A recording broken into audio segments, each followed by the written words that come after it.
Hello everyone. Movie का नाम आप स्क्रीन पर देख ही सकते हैं। मूवी की शुरुआत नरसापुर फॉरेस्ट हैदराबाद से होती है, जहां पर हम एक एम्बुलेंस को आते हुए देखते हैं और वो एक ढाबे के सामने रुकती है, जिसमें से एक बॉड बॉय निकलता है जो ढाबे के अंदर एक पोट को लेकर जाता है। ढाबे का ऑनर कहता है कि यहाँ पर बाहर का खाना अलाउड नहीं है, तो इस पर वो कहता है कि ये खाना नहीं है बल्कि एक लावारिस लाश की अस्थियां हैं, जिसके साथ उसे ये 500 का नोट भी मिला है। इतनी देर में वहाँ पर हवा तेज हो जाती है और वो नोट हवा के साथ उड़कर जंगल के अंदर चला जाता है और वो वार्ड बॉय भी उसके पीछे पीछे जंगल के अंदर चला जाता है।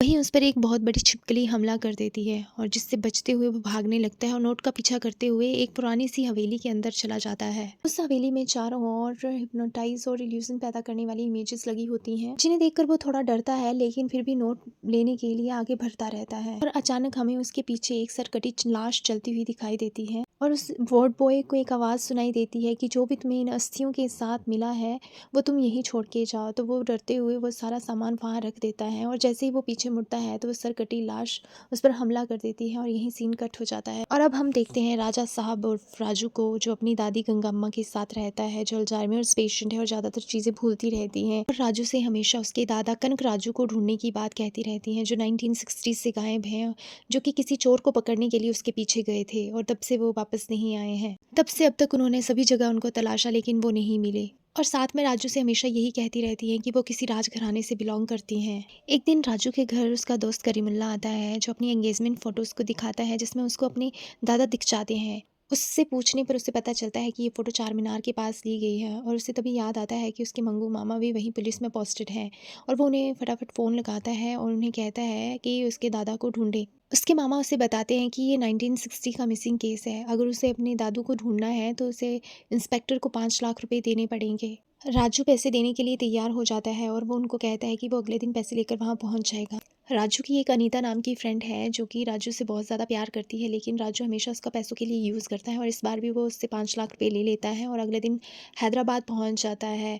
वहाँ पर उसको अपने ही गाँव का एक लड़का मिलता है, जो कि गाँव में उसने बताया हुआ है कि वो वहाँ पे सॉफ्टवेयर इंजीनियर है, लेकिन वो एक्चुअली में ऑटो चलाता है और वो उसी की ऑटो में जाने लगता है। रास्ते में जाते हुए उसे एक नन्स का ग्रुप दिखाई देता है, जिसमें उसे बेस्सी नाम की नन को देखते ही पहली नज़र में प्यार हो जाता है और वो उसके पीछे पीछे चर्च चला जाता है। चर्च में उसे लिली नाम की एक छोटी बच्ची मिलती है। पता चलने पर कि उसे एक सीवियर हार्ट प्रॉब्लम है, तो उसे के इलाज के लिए वो 3 लाख रुपए डोनेट कर देता है। जब बेस्सी को पता चलता है कि राजू 3 लाख रुपए लिली के इलाज के लिए दे के गया है, तो वो उसकी फ़ोटो देखकर उसे पसंद करने लगती है। अगले दिन हम राजू को पुलिस स्टेशन में देखते हैं, जहाँ पर वो इंस्पेक्टर को अपने दादा कनक राजू की पूरी स्टोरी बता रहा होता है कि गंगा राजू उसके दादा के यहाँ काम करता था और वो देवनगर साम्राज्य से गहनों का संदूक लेकर भाग गया।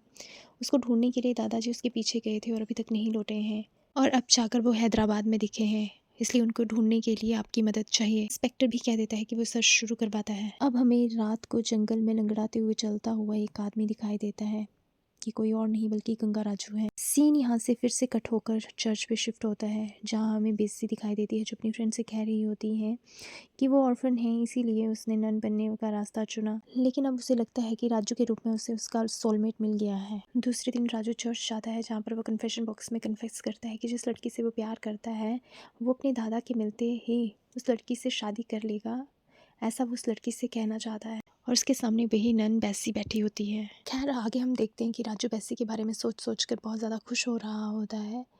हम यहाँ पे बता दें कि राजू को अभी तक बेस्सी का नाम पता नहीं है। तभी उसे बेस्सी की कॉल आती है, जो उसे बताती है कि उसके दादू ने उस पर चीट किया है और तुम उनकी मिसिंग रिपोर्ट लिखवाकर उनको बचाना चाहते हो।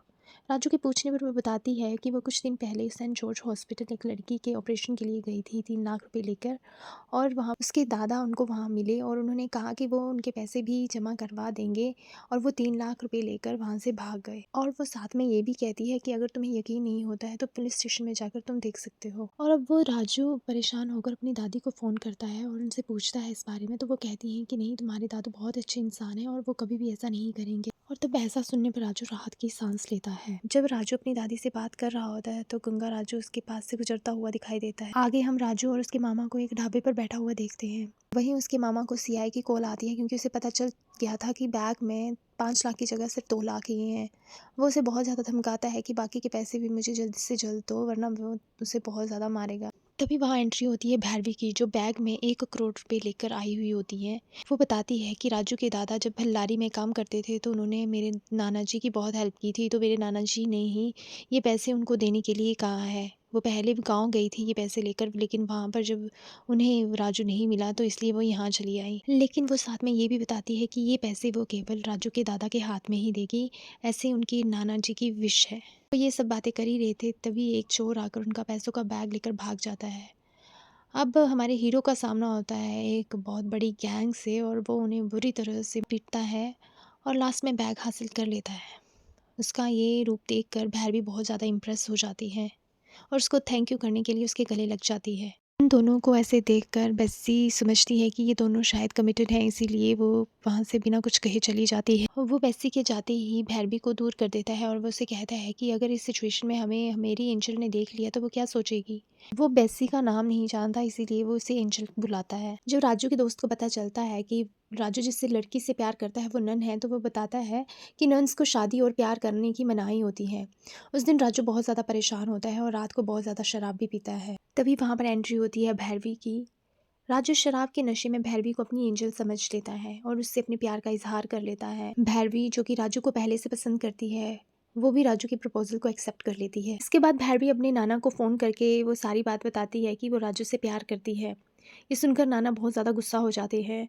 हम देखते हैं कि उसके नाना के घर पर राजू की दादी की फ़ोटो लगी हुई है। वहीं दूसरी ओर हम देखते हैं कि राजू की दादी के सपने में कनक राजू ने आकर कुछ कहा, इसीलिए घर से अकेले बिना बताए वो निकल गई हैं हैदराबाद के लिए और अपना फ़ोन भी घर पर ही भूल गई हैं। ये सुनकर राजू बहुत ज़्यादा परेशान हो जाता है और वो भैरवी के साथ अपनी दादी को ढूंढने के लिए निकल जाता है और रास्ते में उसे अपनी दादी का सामान दिखाई देता है। मीनवाइल हम देखते हैं कि राजू की दादी को कुछ लोगों ने पकड़ रखा है और वो उसके गहने उतार रहे हैं।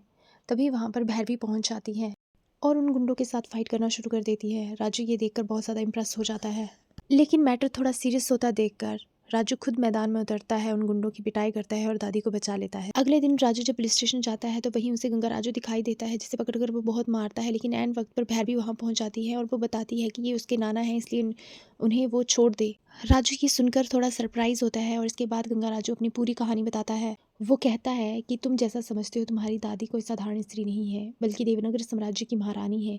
एक दिन जब वो मंदिर में प्रसाद बांट रही थी तो कनक राजू की नज़र उन पर पड़ी और वह प्रसाद लेने के लिए उन्होंने उस महारानी का हाथ ही पकड़ लिया, जिसके चलते महारानी के अंगरक्षकों ने उसको बहुत मारा और इस अपमान का बदला लेने के लिए वो उस वैरागी की खोज में निकल पड़ा, जिसकी एक नज़र पड़ने पर ही एक मामूली इंसान भी महान तांत्रिक बन जाता है।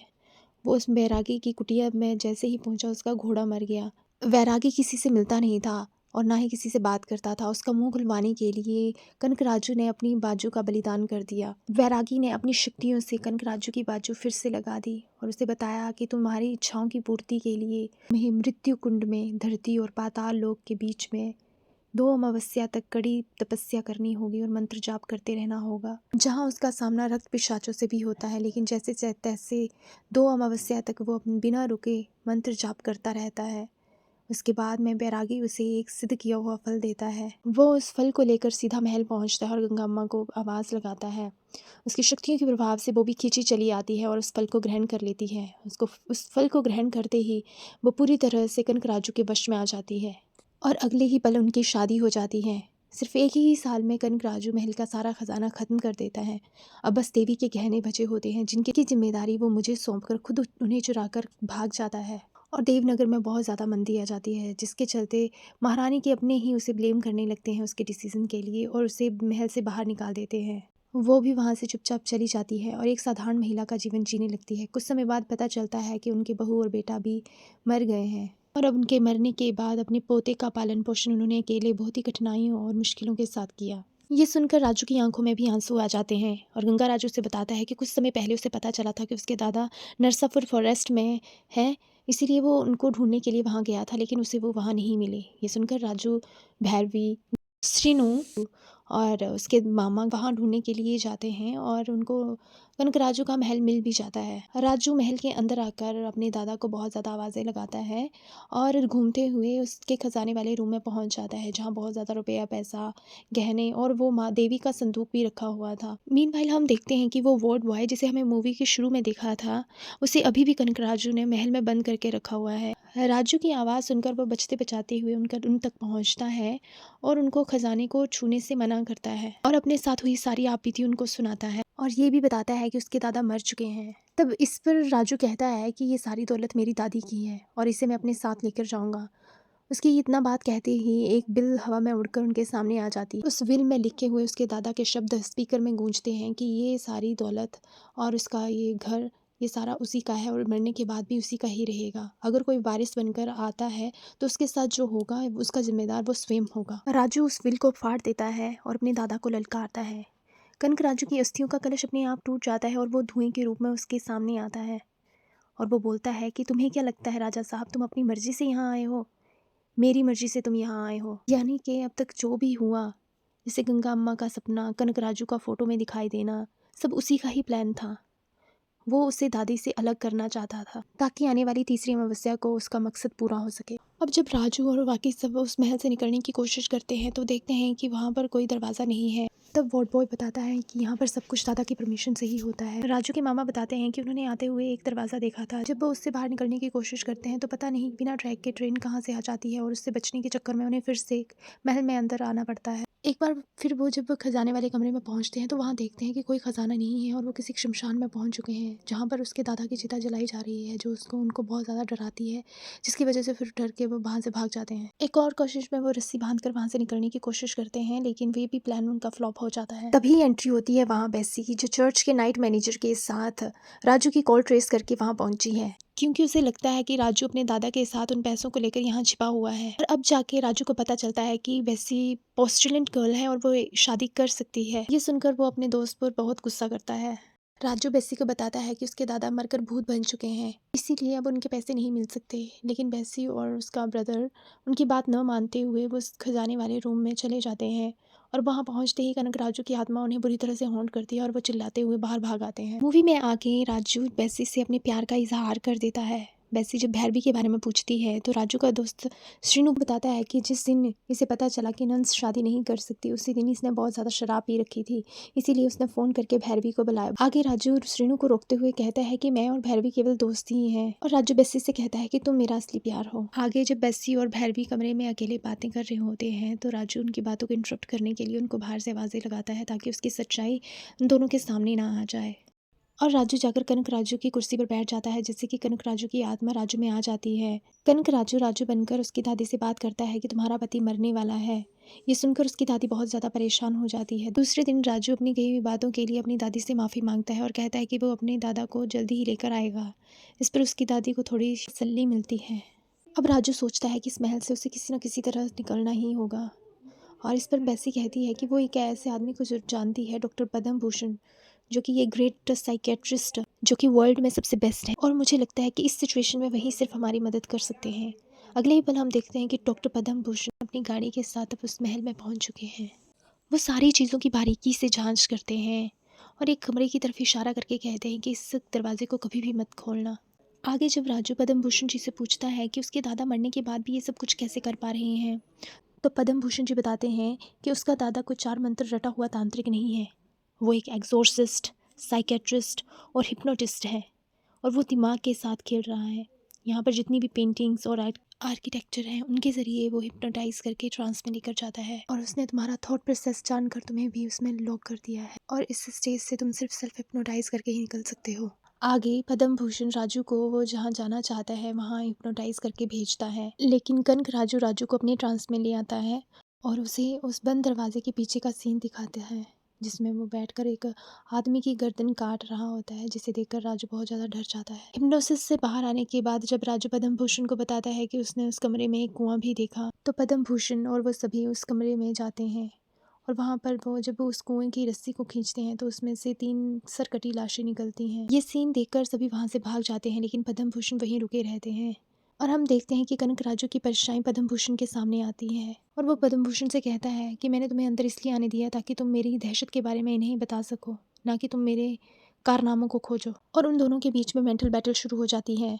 कनक राजू पद्म भूषण को उसकी पोती और उससे गाड़ी के साथ नीचे गिराने की कोशिश करता है और उसकी पोती को पहाड़ से नीचे गिरा देता है। और अब बाहर आकर पद्म भूषण सबको बताता है कि कनक राजू को हराना असंभव है, इसे केवल सेल्फ हिप्नोटाइज करके ही हराया जा सकता है। और सेल्फ हिप्नोटाइज करने के लिए तुम्हें सहस्त्र चक्र अपने एक्टिवेट करने होंगे और उसके लिए सालों की योग साधना और तप चाहिए, लेकिन राजू के पास इतना समय नहीं है। और दूसरा तरीका ये है कि तुम अपने डीप इमोशंस यानी कि गुस्सा, प्यार, दुख, नफरत में लीन होकर तुम्हें अपने दिमाग के विचारों को दिल के साथ जोड़ना होगा, तभी जाकर कुछ हो सकता है। में कनक राजू की आत्मा पद्म भूषण को मार मार कर घर से बाहर निकाल देती है।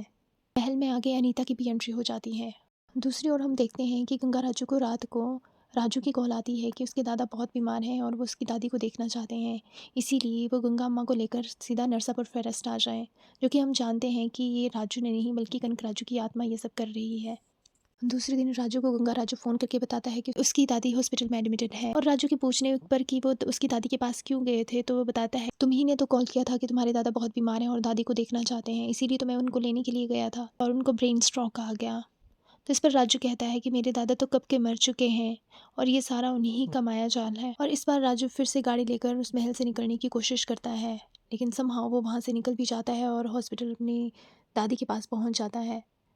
लेकिन फिर उसे रियलाइज़ होता है कि वो महल से कभी निकला ही नहीं, यानी कि अभी भी वो महल में ही है, ये हॉस्पिटल पर पहुंचना बस उसका केवल भ्रम ही था। अब कनक राजू उसके सामने आता है और वो अपना मास्टर प्लान बताता है कि अपने मरने से 10 दिन पहले उसने बैरागी से पूछा था कि दोबारा जन्म लेकर वो अपनी जमा की हुई पूंजी और दौलत को भोगना चाहता है। तो वैरागी ने कहा था कि इसके लिए तुम्हारी पत्नी को मरना होगा और ये मृत्यु स्वाभाविक होनी चाहिए और दोबारा जन्म लेने के 6 साल बाद तुम अपनी दौलत को फिर से भोग सकोगे। इसीलिए उसके मरने के 3 दिन बाद से वो उसकी दादी के सपने में जा जाकर उसे ये बता रहा है कि वो मरने वाला है ताकि उसकी दादी और ज़्यादा कमज़ोर हो जाए। और जब गंगा राजू उसके सामने आता है तो एकदम से उसके ब्रेन स्ट्रोक आ जाता है और आने वाली अमावस्या को वो उसे मार डालेगा। ऐसा कहकर कनक राजू हंसते हुए वहाँ से चला जाता है। राजू महल के अंदर जाकर सारे खजाने में आग लगाना शुरू कर देता है तो कनक राजू के दिमाग में ये भ्रम पैदा करता है कि वो हॉस्पिटल में है और अपनी दादी के पैरों को जला रहा है। ये देखकर राजू फटाफट से आग बुझा देता है, जो समझ नहीं पा रहा है कि वो हॉस्पिटल में है या महल में है। हॉस्पिटल में कनक राजू की आत्मा बार बार दादी पर अटैक कर रही है और राजू उसे बचाने की कोशिश कर रहा है। इस सिचुएशन में उसे पद्म भूषण के कहे हुए शब्द याद आते हैं कि सेल्फ हिप्नोटाइज करके ही कनक राजू को हराया जा सकता है। इसलिए वो ज़ोर से चिल्लाता है और खुद को अलग ही दुनिया में पाता है जहाँ उसकी दादी देवनगर साम्राज्य की महारानी है और वो राजू को कनक राजू को मारने के लिए मोटिवेट करती हैं। और इस मोटिवेशन के साथ राजू सारे महल में आग लगाता जाता है। ये देखकर कनक राजू की आत्मा थोड़ा डरती है और राजू को हराने के लिए वो महल में मगरमच्छ प्रकट करता है जिसे राजू खत्म कर देता है। अब दूसरी कोशिश में कनक राजू महल के पुतलों में जान डाल देता है और उन्हें लड़ने के लिए राजू के सामने ला देता है, लेकिन थोड़ा मुश्किलों के बाद राजू उन्हें भी खत्म कर डालता है। अब अगली कोशिश में कनक राजू को रेत के तूफान में दबाने की कोशिश करता है, लेकिन राजू अपनी दादी के मोटिवेशन से उसमें से भी बाहर निकल आता है। अब तक कनक राजू की शक्तियां कमजोर पड़ चुकी थी, इसीलिए वो अपनी सहायता के लिए वैरागी को बुलाता है। वैरागी कनक राजू को बताता है कि राजू इसी एकाग्रता के साथ सोचता रहा तो वह सहस्त्र चक्र को छू लेगा और फिर उसे हराना मुश्किल हो जाएगा और तुम्हारे विनाश में फिर ब्रह्मांड भी उसका साथ देगा। तो अब कनक राजू वैरागी को अपना साथ देने के लिए कहता है। वैरागी के कनक राजू के साथ मिलने पर कनक राजू एक बहुत बड़े मॉन्स्टर का रूप ले लेता है और राजू को मारने के लिए अपनी मुट्ठी में जकड़ लेता है। और आगे हम देखते हैं कि राजू का सहस्त्र चक्र एक्टिवेट हो चुके हैं और राजू एक ही पंच में उस मॉन्स्टर को मार डालता है। मूवी में आगे हम देखते हैं कि राजू कनक राजू का पिंडदान कर रहा है और दादी अपनी बीमारी के चलते कनक राजू को भूल चुकी है। और अब मूवी के लास्ट में हम देखते हैं कि तीनों लड़कियां अभी भी राजा साहब के पीछे हैं और वो उनसे बचने के चक्कर में तेजी से भागता है और एक गैराज में पहुंच जाता है। यहाँ पर उसे अपने ही जैसा बैठा हुआ एक आदमी जोकर के गेटअप में दिखता है। हम यहाँ एज्यूम कर सकते हैं कि इसका पार्ट 2 भी आएगा और इसी के साथ होता है हमारी मूवी का फाइनली एंड। बाय बाय, नमस्कार।